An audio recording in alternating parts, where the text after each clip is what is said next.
রাখবে, আমাদের পাড়ায় দিয়েছিল একজন, আমাদের জেঠু সম্পর্কে হয়, ওর নাতি হয়েছে বলে জোড়া পাটা দিয়েছে মাকে। গোটা পাড়ার লোক ডাকছে, আমার সেদিন গান নেই, আর বাড়িতে কেউ নেই, আমি আমার মা। মা রান্না করছে, আমাকে এসে নিমন্ত্রণ দিচ্ছে, কৃষ্ণ ঘরে আছে, কৃষ্ণ বলো জেঠু তুমি? হ্যাঁ হ্যাঁ, বেরিয়ে বেরিয়ে বেরিয়ে। কি তোর মা আছে? মা রান্না করছে। আচ্ছা একটা কথা বলতে এলাম, কালকে দুপুর বেলায় তোর আর তোর মায়ের আমাদের বাড়িতে পাঠা প্রসাদের নিমন্ত্রণ বলে দিয়ে তো সনসন করে চলে গেছে। আমি চিন্তা করি ছাগল আবার কবে থেকে প্রসাদ হয়ে গেল। তাহলে আমি হয়তো কম বয়স বলে নাও জানতে পারি, মা হয়তো বেশি বয়স্ক লোক। জিজ্ঞাসা করলাম মা, তাহলে কি? মা আবার আমার প্রশ্নের উত্তর দেয় না, গেলেই তাড়ায় শুধু। তাহলে মা জেঠু এসেছিল, নিমন্ত্রণ দিয়ে গেছে, আর কি বলেছে? তাহলে কালকে দুপুরবেলা ওদের বাড়িতে পাঠা প্রসাদের নিমন্ত্রণ। মা আমাকে বলে যদি খাস তো যাবি। বলে কি এখন দিন আসছে।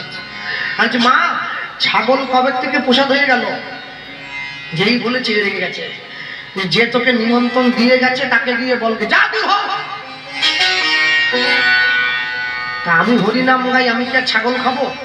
হ্যাঁ মনে মনে আমি সকলকে বলবো, আমি বলবো না যে তোমরা কেউ খাবে না, যার ভালো লাগে সে খাবে, যার ইচ্ছে হয় না সে খাবে না, আমি সেটা বলছি না। ইউটিউবের মাধ্যমে এটাই বলবো, যারা বাংলায় আমরা যারা কীর্তন করি, অনেক কীর্তনিয়ার ফেসবুক আছে, ফেসবুকে ছবি দেওয়া আছে, কীর্তনিয়া অমুক, কীর্তনিয়া তমুক নাম লেখা আছে। তুমি তোমার বাড়িতে মাংস দিয়ে ভাত খাচ্ছ, তুমি সেই ছবিটা ফেসবুকে দিয়েছো। মানুষ যদি তোমাকে দেখে, তোমার সম্পর্কে কিন্তু মানুষের ভক্তি থাকবে না।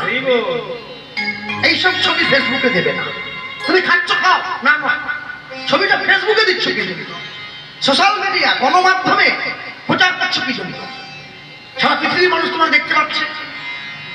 তুমি কীর্তনীয় মানুষ, কপালে তিলক দাও, বলে তুলসীর মালা দিয়ে আসরে কীর্তন গাও, আর তুমি ফেসবুকে মাংস খেয়ে ছবি দিচ্ছ, পিকনিক করতে ছবি দিচ্ছ, পিকনিক করতে গিয়ে মদ খাচ্ছ, ফেসবুকে ছবি দিয়ে দিবে।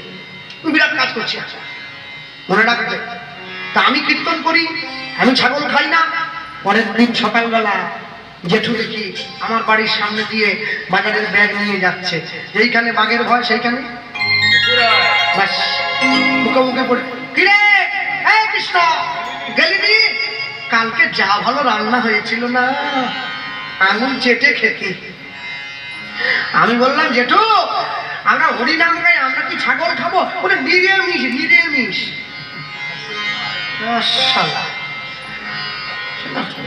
পাঠা বলছে, নিরামিষও বলছে। নাকি তুমি কি হিচড় বলে দিয়েছিলে নাকি? হিচড়টা গাছ কাঠা বলে আমরা, তুমি কি হিচড় বলি?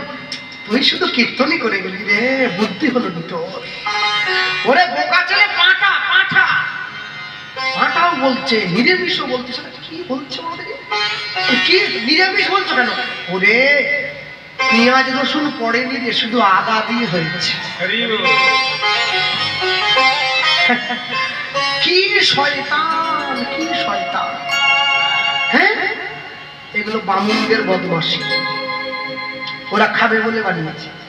পেঁয়াজ রসুন পড়েনি বলে ছাগল নিরামিষ বানিয়ে ছেড়ে দিয়ে যুক্তি দেখে দিয়েছে। পেঁয়াজ রসুন পড়েনি, ছাগল নিরামিষ।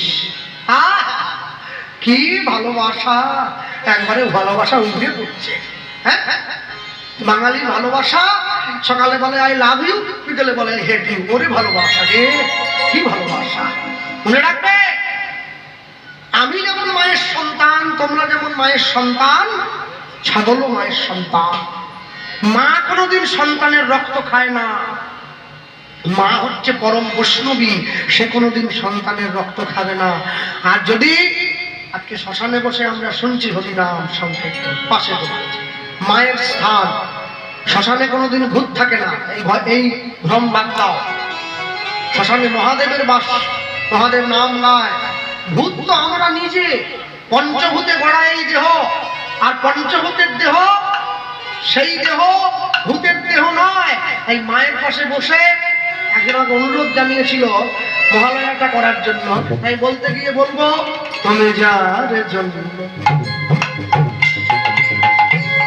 মর ভেবে সে কি তোমার সঙ্গে যাবে